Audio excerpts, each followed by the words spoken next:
गोपीचंद पडळकर यांच्यावर गुन्हा दाखल न केल्यास ठिय्या आंदोलन करण्याचा राष्ट्र विकास सेनेचा इशारा।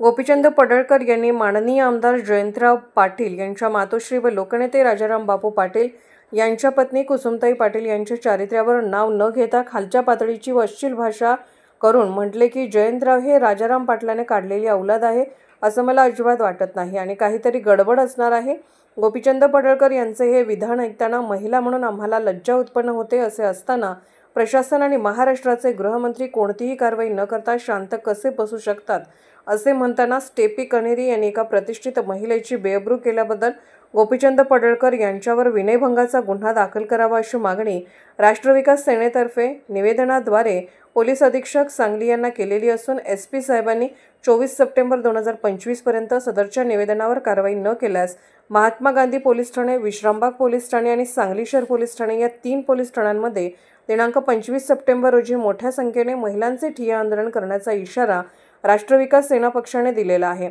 सदरच्या ठिय्या आंदोलनाला राष्ट्र विकास सेनेचे संस्थापक अध्यक्ष सुधाकर जे गायकवाड, सांगली जिल्हा अध्यक्ष श्री विलास कांबळे, कोल्हापूर जिल्हाध्यक्ष रोहन कोळी, राज्याध्यक्ष अमोसदादा मोरे, नाझमीन शेख, प्रियंका आकाश चंदनशिवे या पदाधिकाऱ्यांनी आपला पाठिंबा दर्शवला आहे। तसेच महाराष्ट्राचे मुख्यमंत्री तथा गृहमंत्री लाडक्या बहिणींच्या या आंदोलनाची दखल घेणार का, असा प्रश्न देखील राष्ट्र विकास सेनेने केलेला आहे।